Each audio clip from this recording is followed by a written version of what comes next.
have errands to run for me when you get here in New York because you lost one of those bets? I think you do. LeBron James and the Lakers are losing tonight. They are losing. And if they win tonight, I will let Kendrick Perkins off the hook. He will not have to. But what if they lose? But if I'm right, Kendrick Perkins, and they lose, I'm going to double up, brother. I'm taking that bet because I believe that the greatest, one of the greatest in your eyes of all time, is going to go out there and deliver in great fashion tonight. Does anybody have anything to say to each other? Carry on. Okay, then I'll go ahead. I'm gonna let Kendrick Perkins speak. I'm not the one that has explaining to do. He does. Perk? What you mean? And Max, first of all, you told us to carry. You told us to carry on. You told us to carry the hell on. Lakers are winning. Did that happen? No, I didn't. And you know what? Hey, look, I'm on my bet, okay? But I got a question to ask, all right? I have a question to ask. What the hell are the role players doing? And I get it. LeBron James only took 19 shots. He probably should have took 25 or 30. But what the hell is Dennis Schroeder doing?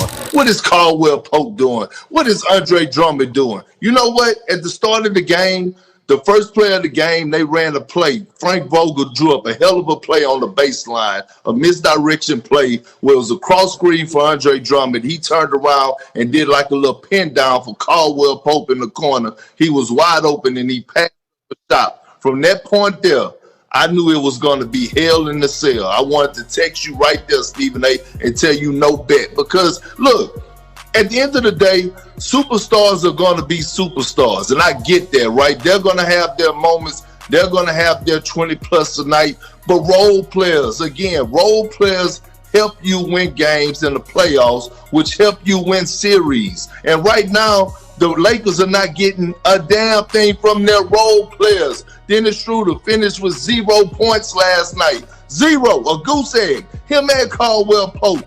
The Phoenix Suns, young Cass and Cameron Payne, Cam Johnson, Brick, all are outplaying this veteran group is disturbing to me. And I look at the game that actually happened to be the game of the night, which was the Nuggets and the Portland Trailblazers, and Dame Lillard and the historic performance that he put on last night. And I said, you know what? You know what was the common denominator on why the Denver Nuggets won that damn game? It wasn't because of Jokic having 38. It wasn't because of Michael Porter Jr. having 26. It was because of Morris, who outscored the entire Portland bench and had 28 points. Role players matter. Look, you could depend on your stars. You could talk about LeBron and Anthony Davis, but your role players have to step up. Listen, man. I would tell you that I'm going to attach some level of culpability to LeBron James because you are the leader, and your supporting cast that showed up soft and unproductive and with no fight in them. That's a direct reflection on him to some degree, but a larger reflection on Frank Vogel, because where was your defensive game plan? Your starting lineup, you had never started them together all season long. Montrezl Harrell, how the hell have you utilized him? You know Anthony Davis is injury prone. I'm not going to disrespect him and call him street clothes, even though it was funny as hell that Charles Barkley said that. But I'm certainly not going to disrespect him like that because I know he's injured and I know he wants it. He wants to be out there. But if you hurt, you hurt. And that's just how it goes. But I'm just going to look at it from that perspective and say, what about Frank Vogel? Your defensive schemes, the personnel that you put in there, who you prepared to be ready in the event that Anthony Davis wouldn't be ready. All of this is a reflection on Coach Frank Vogel. Now, if you don't mind, KP, I'd like to move on from that and let's get back to the Boston Celtics if that's where we're going. Because I got to admit, my whole mood has changed with this kind of nonsense. I'm just in a different place right now. I'm in no mood to play around with the kind of stuff that I'm seeing going on. No, and I'm with you, but that sounds like you letting me off the bet. I appreciate you, man. I appreciate you letting me off this bet. Thank you. Let's move on. All right. Yeah, Perk. Perk is down to 84% on his predictions, according to my calculations, Molly. Yeah, 85%, 100% of the time. All right, Perk, let's go there. Stephen A. just teed you up, but to reiterate the news against Danny Ainge stepping down, Brad Stevens a full-time role in the front office, and he's going to lead the coaching search for the Boston Celtics. You are a former Celtic. What are your thoughts on these moves? Well, first of all, this goes back to the treatment of African American coaches, okay? Because once an African American coach get fired, guess what? There's no moving up in the front office roles. No, once you're fired, you are fired. And so what they did was they wanted to get rid of Brad Stevens. I had a feeling, and I've been saying this all year long, that he is the problem. I felt like he couldn't coach Jason Tatum and Jaylen Brown, but instead of firing them, they didn't just fire him. They just said, you know what, he's going to move up into a front office role, keep his job. The same with like a guy with like Lawrence Frank. But when Nate McMillan get fired, no, he gets fired. He had to go in as an assistant under Atlanta Hawks. That's the whole problem I have with the situation. Did I see this coming?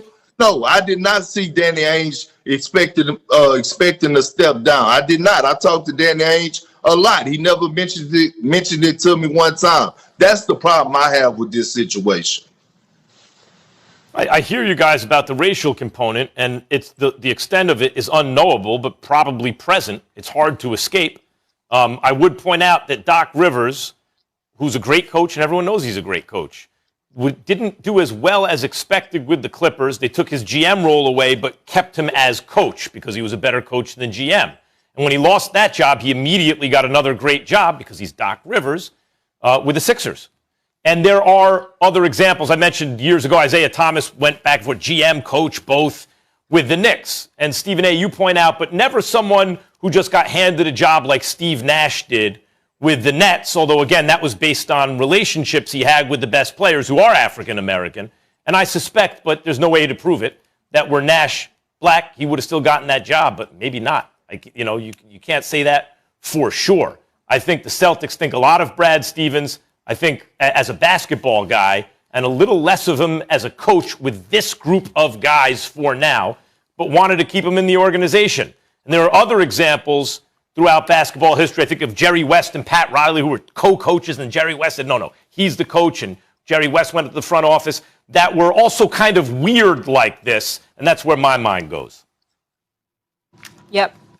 And I said this earlier, Perk, when you weren't on the show. I think the term to describe it is called failing up. Not sure if you guys feel that it fits here, but it sounds like it. Perk, thank you so much for being with us. Appreciate you. We'll talk to you soon, sir. Snoop had some choice words for the Lakers after last night's beatdown, some of which we can't show on television. His IG post has us wondering if LA is about to be a clip. The NBA news, the Woj bomb that I just gave you, I want to give you guys a chance to react to it. So again, Danny Ainge expected to step down as president of basketball ops for the Celtics. Brad Stevens moves into the front office